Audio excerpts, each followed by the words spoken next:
ನನ್ನ ಚಾನಲ್ಗೆ 100 ಜನ ಸಬ್ಸ್ಕ್ರೈಬ್ಸ್ ಆಗಿದ್ದಾರೆ. ಅದಕ್ಕೆ ಎಲ್ರಿಗೂ ಥ್ಯಾಂಕ್ಸ್ ಹೇಳೋಣ ಅಂತ ಈ ವಿಡಿಯೋ ಮಾಡ್ತಾ ಇದ್ದೀನಿ. ಫ್ರೆಂಡ್ಸ್, ನಾನು ಅನ್ಕೊಂಡೇ ಇರಲಿಲ್ಲ ನನಗೆ ಅಂದರೆ ಈ ಯೂಟ್ಯೂಬ್ ಚಾನಲ್ನ ಕ್ರಿಯೇಟ್ ಮಾಡಿದಾಗ ಇಷ್ಟು ಜನ ಸಬ್ಸ್ಕ್ರೈಬರ್ಸ್ ಆಗ್ತಾರೆ ಅಂತ ನನಗೆ ಗೊತ್ತೇ ಇರಲಿಲ್ಲ. ಏನೋ ಮಾಡೋಣ ಅಂತ ಮಾಡಿದೆ, ನನ್ನ ಮಗನಿಗೋಸ್ಕರ ಮಾಡಿದೆ.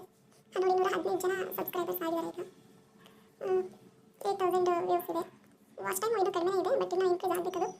31 ಅವರ್ಸ್ ಇದೆ. ಅಷ್ಟಾಗಿ ನಾನು ಏನು ವೀಡಿಯೋಸ್ ಮಾಡಿಲ್ಲ, ಏನಂದರೆ ನನ್ನ ಮಕ್ಕಳ ಬಗ್ಗೆ ವೀಡಿಯೋಸ್ ಹಾಕಿರೋದು ಇದನ್ನೇ. ಬಟ್ ಇದೇ ನಮಗೆ ಒಂಥರ ದೊಡ್ಡ ಥರ. ಇನ್ನೂ ಹೋಗ್ತಾ ಇದನ್ನು ಇನ್ನೂ ಜಾಸ್ತಿ ಮಾಡ್ಕೊಳ್ಳೋಣ, ಇನ್ಕ್ರೀಸ್ ಮಾಡ್ಕೊಳ್ಳೋಣ. ನಿಮ್ಮ ಸಪೋರ್ಟ್ ಇದಕ್ಕೆ ಖಂಡಿತ ಬೇಕೇ ಬೇಕು ಅಂತ ಹೇಳ್ತಾರೆ. ನಾನು ಕೇಳ್ತೀನಿ. ನೀವೆಲ್ಲ ಅನ್ಕೋಬೋದು 100 ಜನ ಸಬ್ಸ್ಕ್ರೈಬರ್ಸ್ಗೆ ಏನು ಥ್ಯಾಂಕ್ಸ್, ಏನು ಸೆಲೆಬ್ರೇಷನ್ ಅಂತ. ಬಟ್ ಎಲ್ಲೋ ಒಂದು ಕಡೆ ನಾನು 50 ಜನ ಸಬ್ಸ್ಕ್ರೈಬರ್ಸ್ ಆಗಲ್ಲ, ಆಗ್ತಾರೋ ಇಲ್ವೋ ಅಂತ ತಿಳ್ಕೊಂಡಿದ್ದೆ. ಆದರೆ 215 ಜನ ಸಬ್ಸ್ಕ್ರೈಬರ್ ಆಗಿರ್ತಾರೆ. ಸಬ್ಸ್ಕ್ರೈಬ್ ಮಾಡಿರೋ ಪ್ರತಿಯೊಬ್ಬರಿಗೂ ತುಂಬ ಥ್ಯಾಂಕ್ಸ್.